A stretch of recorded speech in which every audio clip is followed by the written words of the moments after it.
Bienvenidos al podcast Espiritualidad para la Vida Diaria. En esta ocasión, el tema que nos ocupa es el pueblo de Israel. Como ya es costumbre, en la mesa nos acompañan Joe, Julie y Verónica. Gracias por acompañarnos.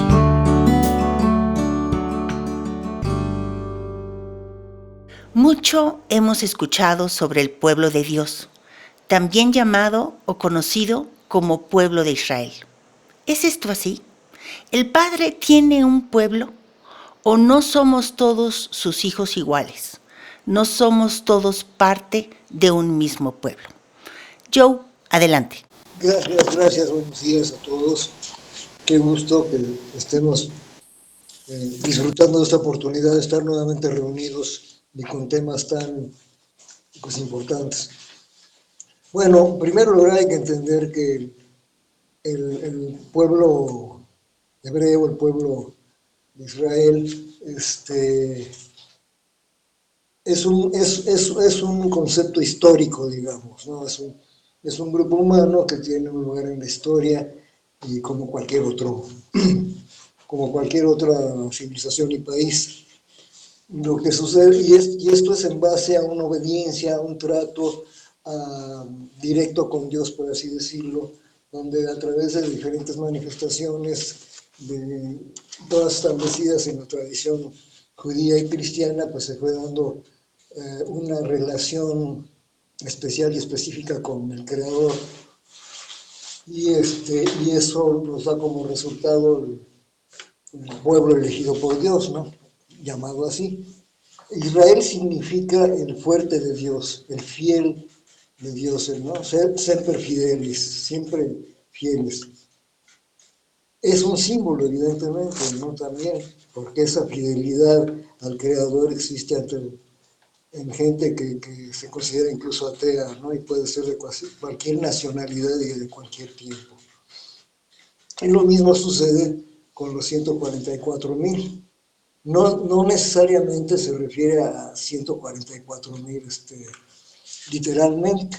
Es un número simbólico, ya sabemos que viene de multiplicar las 12 tribus de Israel, ¿no?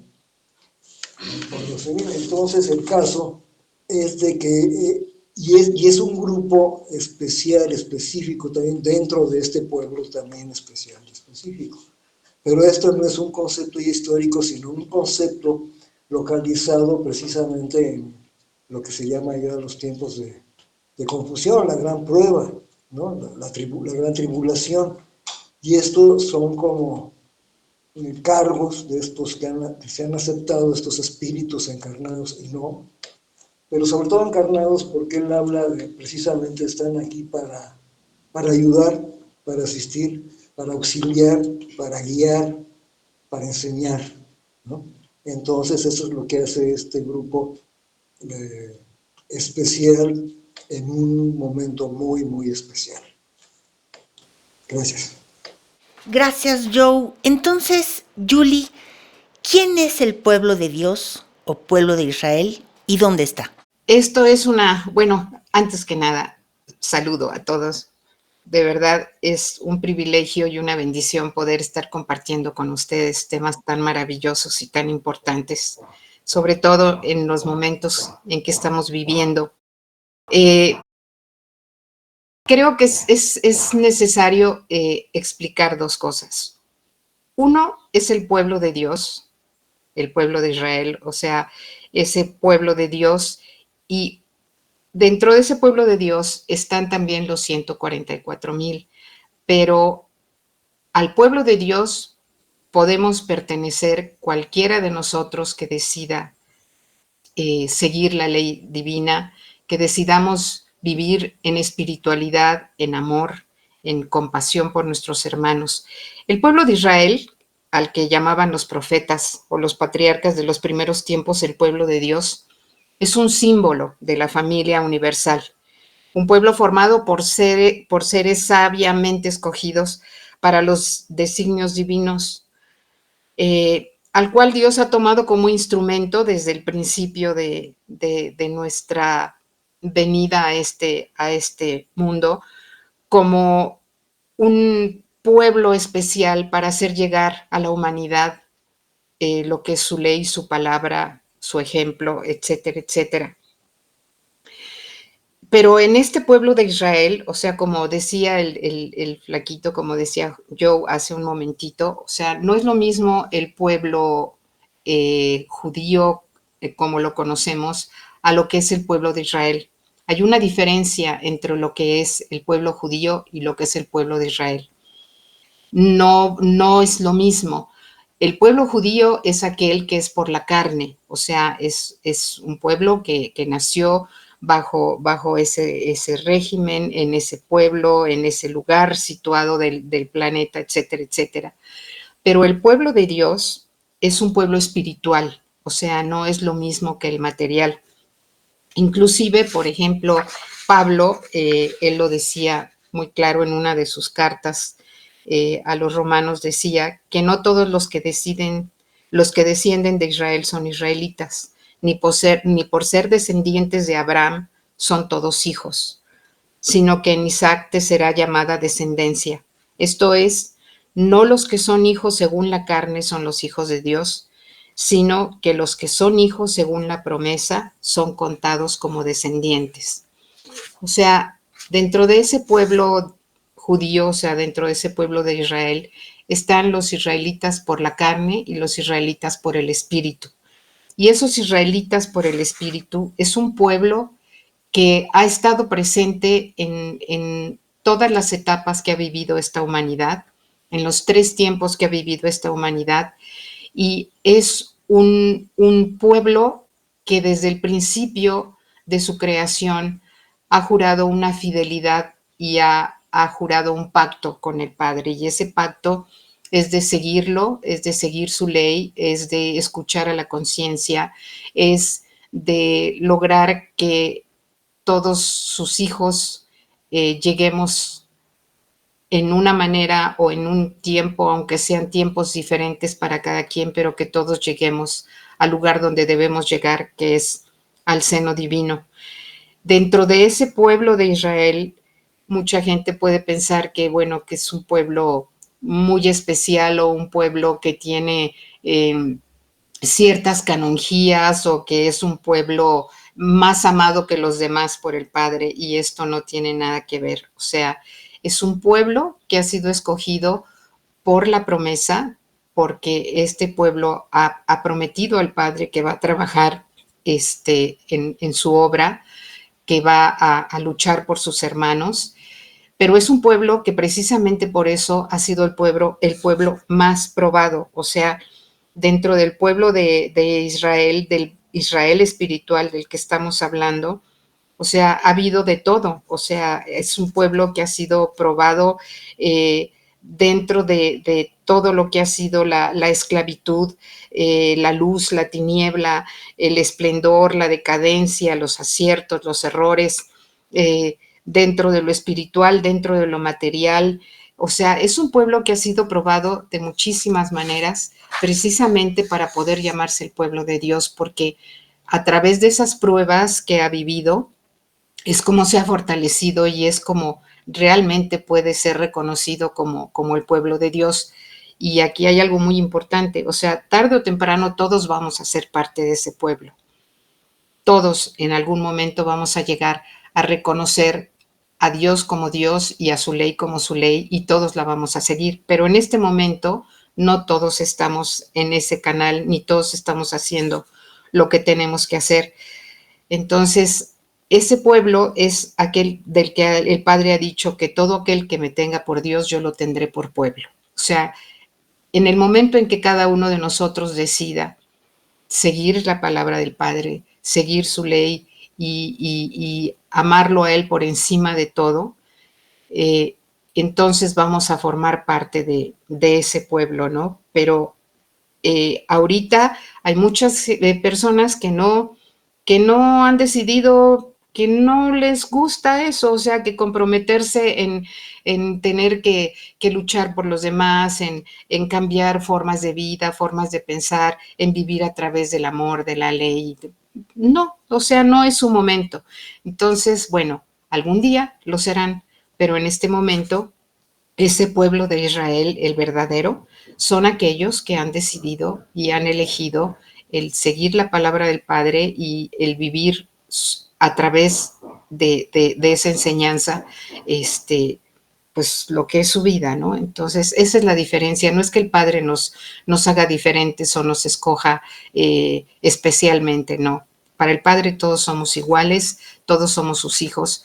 Nosotros somos los que decidimos ser diferentes o los que nos escogemos a nosotros mismos para ser parte de ese pueblo de Israel. Sí, y se profetizó que en este país, que en México, reencarnarían muchos espíritus pertenecientes al pueblo de Israel, a estos israelitas por el espíritu que dice Julie.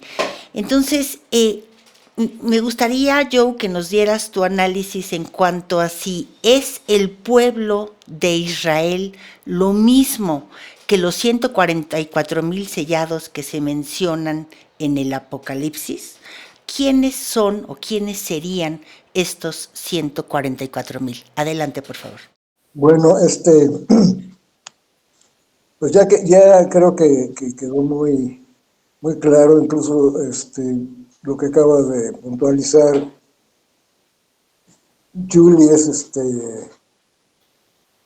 muy claro, da un esquema totalmente claro. O sea, el pueblo de Israel es aquel espíritu que, independientemente de que esté encarnado o no, ha hecho ese pacto con el Creador, con el Padre, de serle fiel pues por toda la eternidad, definitivamente. Encarnaciones más, encarnaciones menos, o incluso muchos sin encarnaciones. Ese es el pueblo de Israel, ¿no? Que puede estar en cualquier tiempo, en cualquier nacionalidad, en cualquier planeta, en cualquier rincón del universo. Es una cuestión 100% espiritual. Por eso, como bien dijo Julie, cualquier persona, cualquier espíritu encarnado en cualquier parte del mundo, con ser un hijo del Padre que ha hecho ese pacto, es parte del pueblo de Israel. Y es que es una toma de conciencia del espíritu. Cuando el espíritu toma conciencia, no solo es, pienso, luego existo, o siento, luego existo, no era y ahora empiezo a ser, sino que esa toma de conciencia empieza por ahí, pero también viene la toma de conciencia de qué te toca hacer, qué es lo que vas a recibir. Te dicen, mira, se te ha creado así, eres un ente que no existía, sabes, un ente consciente, tienes libre albedrío, tienes vida eterna, tienes todos los atributos maravillosos de tu Creador, ¿no? Y entonces eso es lo que recibes, ¿no? Pero ¿qué tienes que dar a cambio? No que tengas que dar a cambio, no como una condición, sino como el respirar, ¿no? Que necesito para vivir, respirar, bocanada tras bocanada. Entonces la parte que a ti te toca de seguir esas reglas van en base al libre albedrío, el pacto que haces en base al libre albedrío. ¿Por qué se habla de una porción? Porque muchos no toman ese pacto, muchos espíritus dicen, no, pues qué chido, ¿no? Estar consciente, vivo, haciendo gala y disfrute de estos atributos y estos dones y virtudes.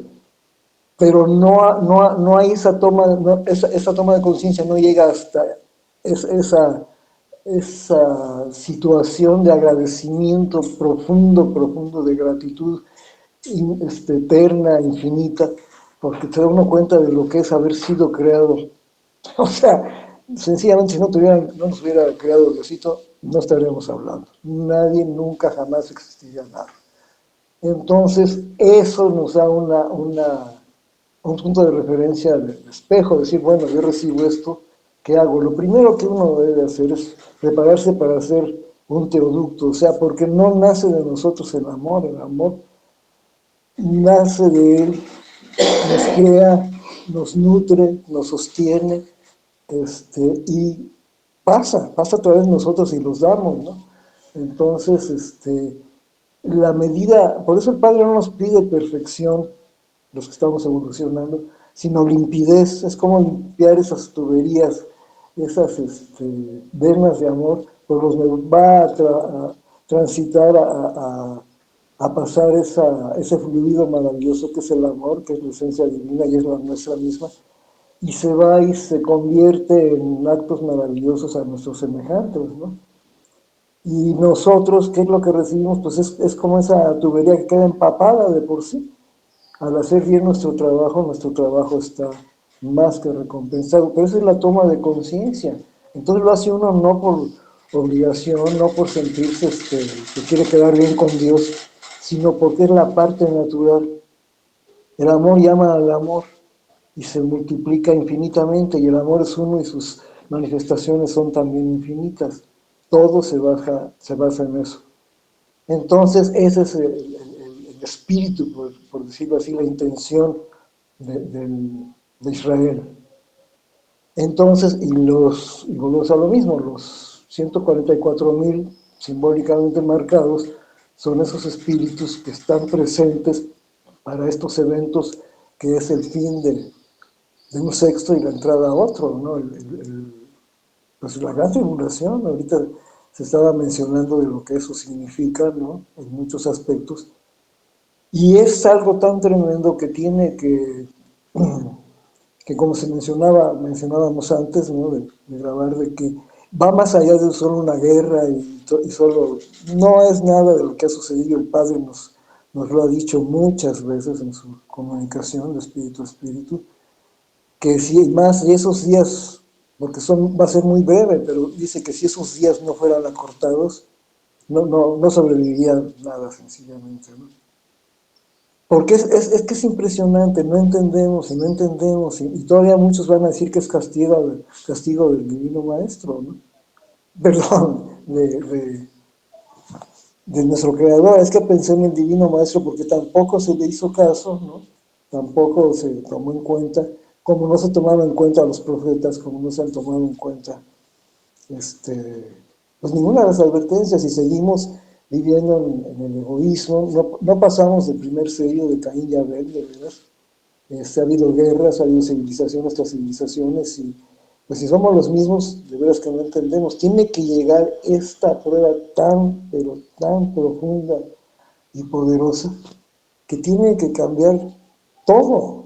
Es que ahorita vemos que hay pobres y ricos, pero sigue siendo lo mismo. Y muchos pobres, cuando son ricos, se portan igual, y vemos cómo los mares y cómo hay riqueza y cómo hay, pero exagerada, así, de pésimo gusto y funcionalidad, mientras que hay ciudades completas hundidas en la basura, produciendo productos o materias primas para que aquellos nada más las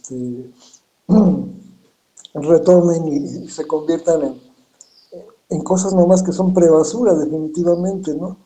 No entendemos, sigue existiendo la propiedad privada, sigue existiendo el dinero.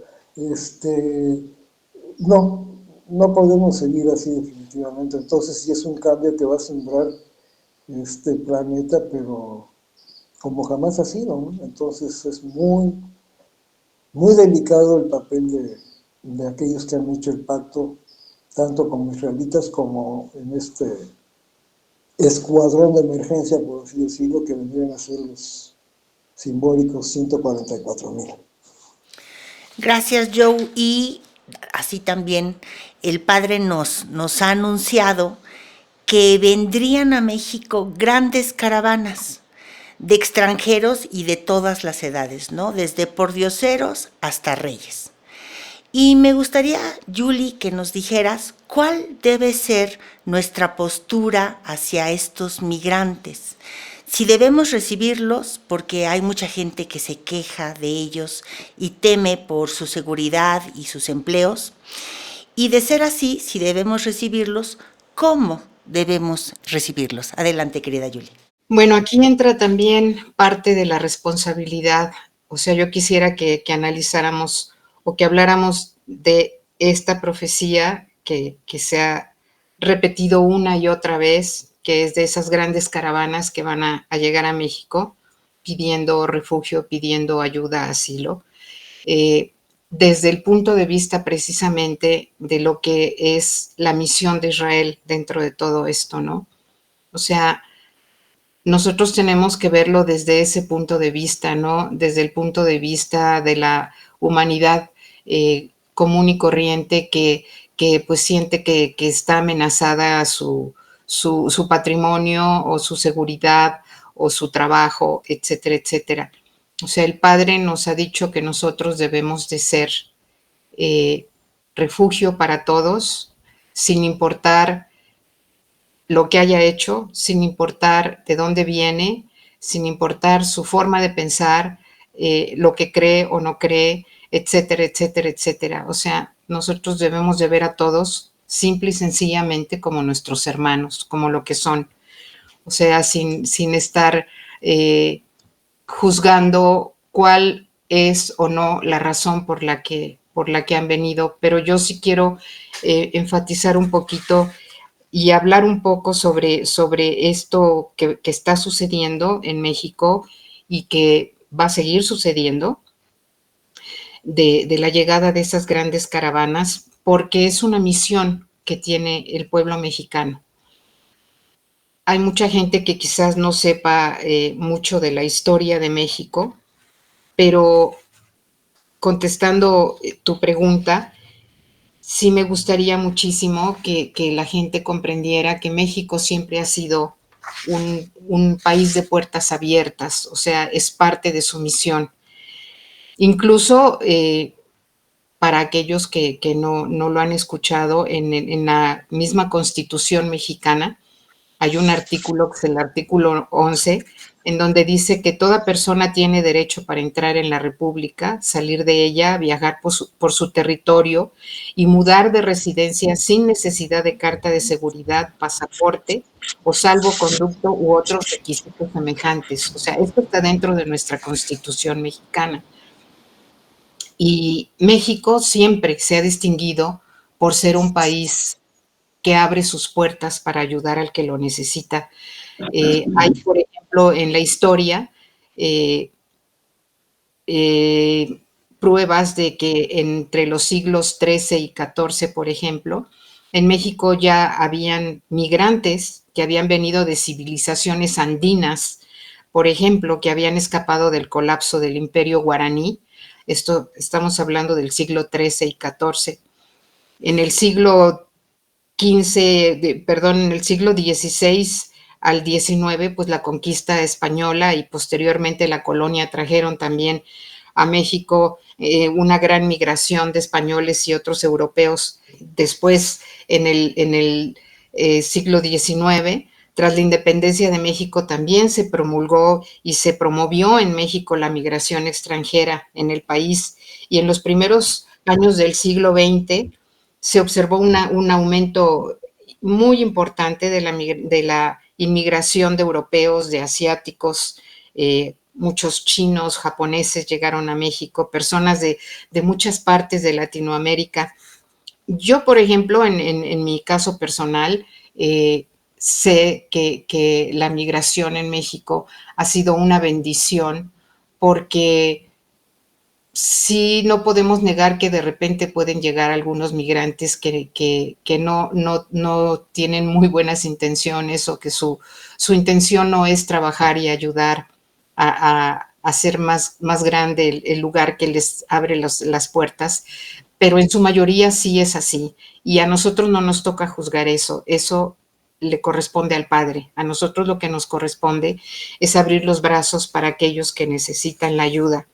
Y también aquí quiero hacer un paréntesis para hablar de algo que tal vez muchos no conocen, pero que en México se ha dado y hay seres que han ayudado de una manera silenciosa, que muchas veces nosotros ni nos enteramos, como es, por ejemplo, el caso de un hombre maravilloso que estuvo entre nosotros, que se llamaba Gilberto Bosques. No sé si algunos han escuchado hablar de él, pero a Gilberto Bosques se le conoce como el Schindler mexicano. Y la razón por la que se le conoce con ese nombre es porque él, durante algunos años de su vida, fue mandado como cónsul de México a París, y allí tuvo la misión de ayudar a que todas las gentes que estaban viviendo los horrores de la Segunda Guerra Mundial y también de los que venían de la Guerra Civil Española, que todos tuvieran la oportunidad, aquellos que quisieran atravesar el charco, como dicen, para venir a México, que tuvieran la oportunidad de poder hacerlo. Y este hombre, Gilberto Bosques, fue un gran hombre que exponiéndose también él a ser pues detenido, a ser bueno, arriesgando su vida también en muchos momentos, logró darle a 40,000 personas, según todo lo que ha estado documentando, a 40,000 personas les dio visa para que pudieran salir del horror y llegar a México. Y de esas personas, pues hay muchísimos que se quedaron a vivir en México. Mi madre fue una de ellas, o sea, mi madre llegó a México durante la Guerra Civil Española con su madre y con 3 más de sus hermanas y tuvieron que dejar todo en España a sus otros hermanos porque ellos eran 12, 8 se quedaron en España y jamás volvieron a verlos ni a saber de ellos, pero México les abrió las puertas y México les dio vida y mi madre se desarrolló aquí y nosotros tuvimos una vida maravillosa al lado de mi madre, una mujer trabajadora y humana y fuerte, y como ella hay muchísimos seres que han llegado pidiendo refugio en México y que necesitan de que nosotros les abramos las puertas, específicamente y especialmente nosotros, porque es parte de lo que nos corresponde a nosotros, porque si nos queremos nombrar o nos queremos sentir parte de ese pueblo de Israel, nosotros tenemos esa misión de aceptar, de recibir, de amar, de proteger, de ayudar a aquellos que lleguen a nuestras puertas sin, o sea, el Padre nos ha dicho que nosotros no tenemos el derecho de juzgar a nadie. Incluso hay una de sus enseñanzas en donde el Padre nos dice, si el asesino de tu padre llegara a tu puerta pidiéndote ayuda, protégelo. O sea, fíjense a qué grado nos pide el Padre que seamos solidarios con los demás, ¿no? Entonces yo quisiera, si me lo permiten, leerles unos párrafos de la enseñanza que fue entregada entre 1884 y 1950, cuando el Padre se comunicaba a través del entendimiento humano, y donde él ya nos hablaba, ya nos profetizaba de lo que iba a suceder en México y de que México iba a tener que abrir sus puertas a todos estos migrantes. Entonces me gustaría leerles unos párrafos para que se den cuenta de la importancia de la misión que tenemos, ¿no? Dice, de lejanas comarcas y naciones veréis llegar a vuestros hermanos en busca de liberación para su espíritu.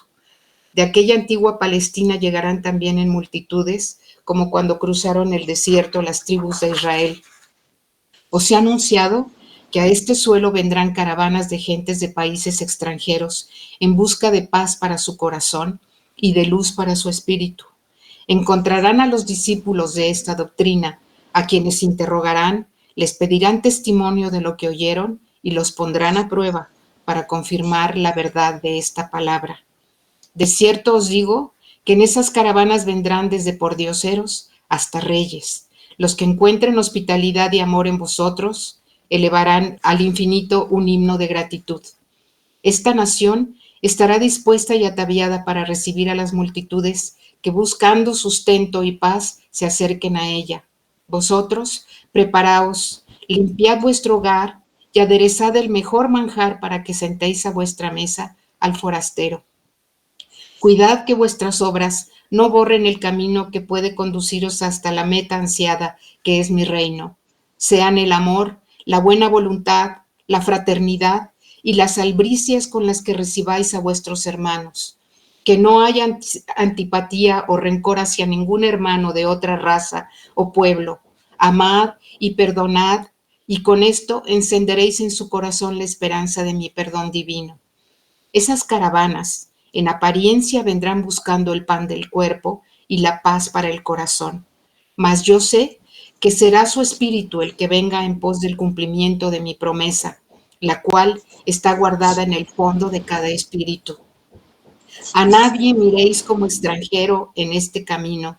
Sabed recibir a vuestros hermanos con las puertas de vuestro corazón abiertas y entregadles la lección que a vosotros os di.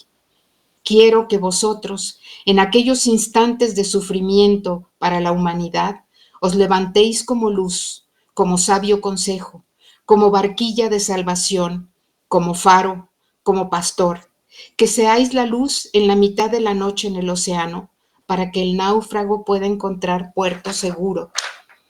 Seáis como un oasis en el desierto para las caravanas perdidas y como un pastor para las ovejas dispersas por la tempestad. Eso es lo que debemos de ser nosotros. No podemos llamar a nadie extranjero, porque se nos olvida que aquí no existen los extranjeros. Todos brotamos de la misma fuente. Todos somos hermanos en espíritu y todos son iguales que nosotros. Entonces, el que unos hayamos llegado a un lugar o a otro no nos hace diferentes. Somos todos hijos del mismo Padre. Entonces, sí, me gustaría mucho que recordáramos eso, ¿no? Precioso, querida Yuli. Pues muchas gracias a ti, gracias querido Joe por esta conversación, por sus análisis, y a ustedes amigos, gracias por escucharnos. Hasta la próxima.